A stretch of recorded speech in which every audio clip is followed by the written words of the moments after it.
La science-fiction nous parle de l'avenir de notre monde.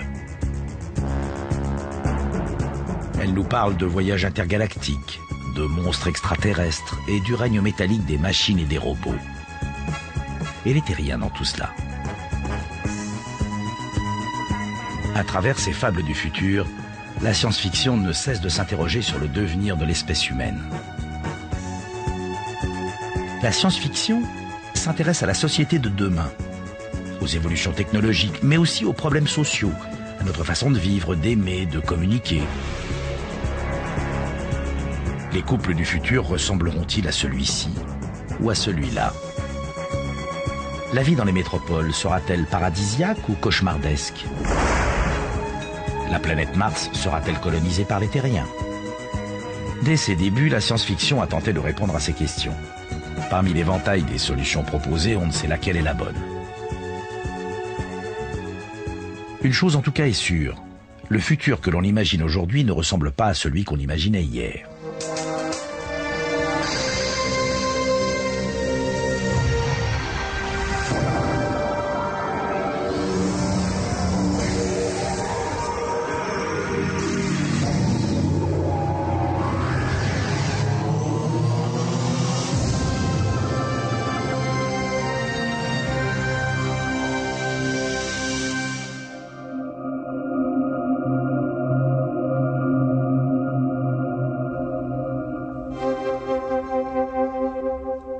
La science-fiction ne prétend pas prédire l'avenir, mais plutôt proposer des modèles précis, bien qu'imaginaires, de la société de demain. Elle parle de l'avenir en peignant des tableaux vivants, dont les peintres sont des écrivains visionnaires, comme Kim Stanley Robinson. La science-fiction est un outil de réflexion sur l'avenir et notre devenir. Depuis 200 ans environ, l'humanité perçoit son histoire comme pouvant être façonnée. La science-fiction est un des outils qui nous permet de réfléchir à cette construction. Presque toute la science-fiction contient cet aspect visionnaire ou social. Son objectif étant de divertir, la science-fiction ne peut ressembler à un essai de sociologie. Mais volontairement ou non, elle reflète les mœurs de son époque. Dans Planète Interdite, réalisé en 1956, l'équipage d'un vaisseau accidenté découvre un monde parfait, créé par un savant misanthrope, seul rescapé avec sa fille d'une ancienne expédition. Le capitaine du vaisseau et la jeune Alta sympathisent. Marianne! Didn't bring my bathing suit. What's a bathing suit? Oh, murder. Pas de doute, en 1956, les bienfaits du futur n'impliquaient pas encore une évolution des relations entre hommes et femmes.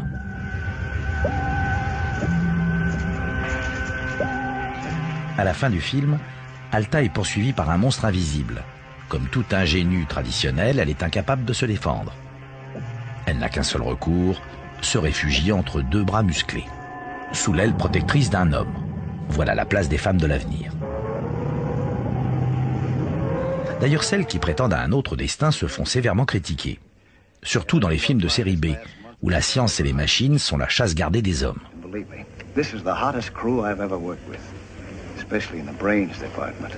Yeah, very attractive too. Yeah, I agree. But you can quote me on this. Unless you look like a test tube or a chemical formula, you haven't got a chance. Pour l'écrivain William Gibson, la différence entre les rôles des deux sexes est très nettement marquée. On peut comparer ça à la différence entre hardware et software. Les femmes qui ont un rôle actif sont celles qui créent le software. Les personnages masculins mettent toute leur foi dans le hardware. À tort, à mon avis.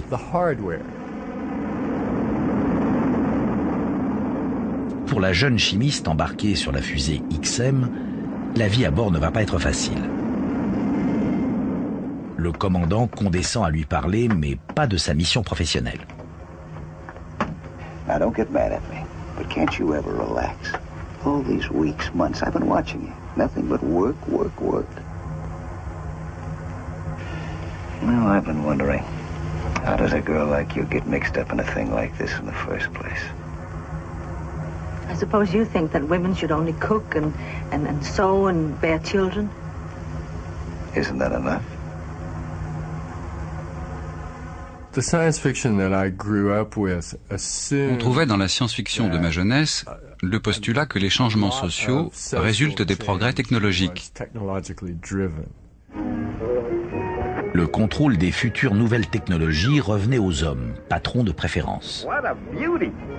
By golly, I think I'll buy a new car. Say, Millie, how long have I had the old one? 1 year, 8 months, 14 days, 11 minutes, 43 seconds.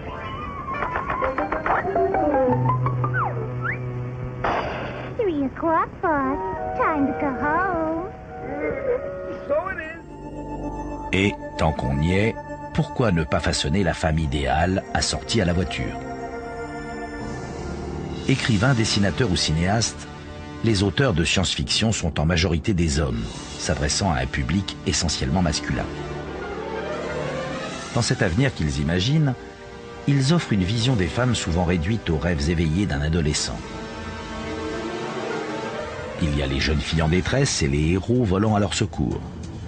Dans cette série de 1936, Flash Gordon est aussi stéréotypé que les jeunes filles qu'il doit sauver.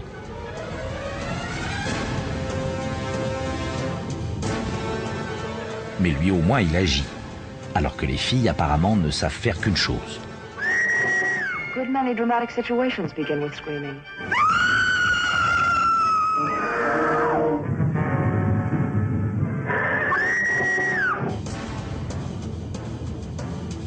Il y a aussi les malheureuses forcées de subir les répugnantes avances des monstres de service. Extraterrestres, insectes géants, robots diaboliques, tous s'en prennent aux jolies terriennes, même si parfois le robot monstre en question a l'air plus perdu que sa victime.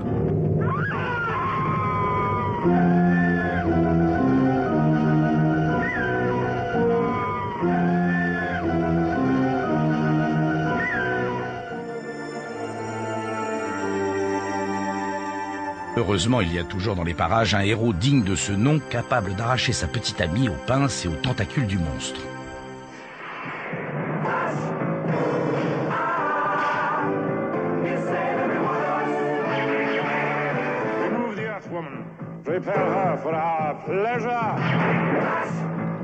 En 1980, Flash Gordon réapparaît, au cinéma cette fois.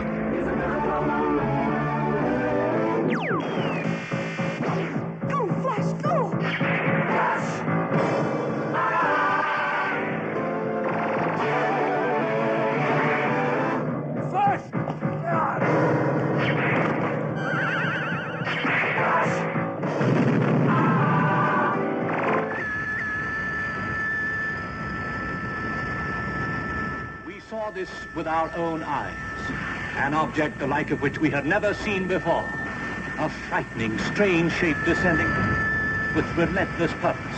Where did it come from? La science-fiction autorise toutes les extravagances vestimentaires. Dans ce film de 1951, l'envahisseur est une envahisseuse, venue de Mars, émoulée dans une tunique de cuir noir, très osée pour une terrienne, très à la mode sur Mars. Sa particularité, elle désintègre les gens avec un petit sourire en coin. Si vous avez réussi à échapper à l'astronavigatrice de série B, vous aurez peut-être la chance d'atteindre cette planète où Zsa Gabor règne sur une population d'ardentes Amazones en tenue légère. Landing on an unknown planet, they are captured by long-limbed beauties. When they say, "Take me to your leader," and they take them to a creature like this, you know they're on planet Venus. We're the only men on the whole planet? Yes. Wow.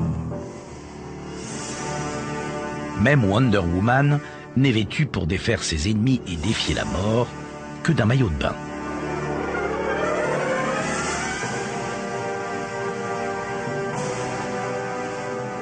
Secrétaire sexy de jour, super Amazone de nuit, Wonder Woman est une héroïne active qui possède des pouvoirs et s'en sert.